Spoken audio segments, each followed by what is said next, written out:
Kirjanmerkkien avulla voit palata aiemmin tallennettuihin raportteihin alustalla.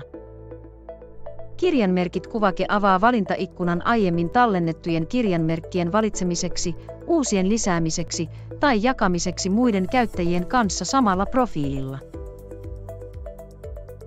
Kirjanmerkkikuvake löytyy myös kohderaporttien oikeasta yläkulmasta.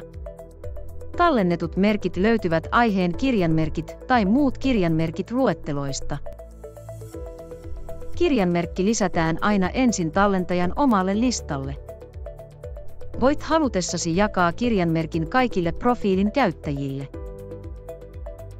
Jos kirjanmerkki listaukseen tullaan sivulta, jossa kyseinen kirjanmerkki on alun perin tehty, luokitellaan se aiheen kirjanmerkiksi.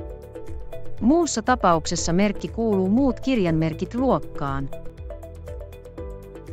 Voit nimetä ja tallentaa kirjanmerkin klikkaamalla lisää painiketta. Huomioi, että kirjanmerkkiä ei voi luoda kaikille alustan raporteille.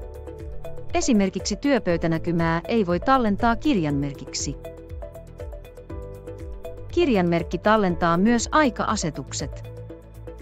Esimerkiksi olet tallentanut kirjanmerkin kuluvan vuoden heinäkuun kulutuksista. Kun valitset kirjanmerkin uudelleen syyskuussa, se näyttää edelleen heinäkuun kulutuksia.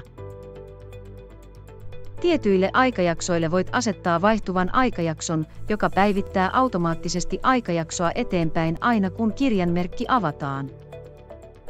Vaihtuva aikaväli kirjanmerkit ovat käytettävissä kohteet-palvelun raporteissa. Tuettuja aikavälejä ovat kuukausi, kvartaali ja kalenterivuosi. Voit tallentaa vaihtuvan kirjanmerkin valitsemalla valintaruudun nimikentän alapuolelta. Jos merkkiä tehdessä valittuna on aikaväli, jota vaihtuva aikavälivalinta ei tue, vaihtuvan aikavälin valinnan tallentaminen kirjanmerkille ei ole mahdollista. Vaihtuva aikaväli kirjanmerkin tunnistaa värillisestä neliöstä kirjanmerkin nimen vieressä. Hakutoiminnolla voit hakea kohteiden lisäksi kirjanmerkkejä. Haku palauttaa kirjanmerkit ja kohteet, jotka sisältävät syötetyn tekstin.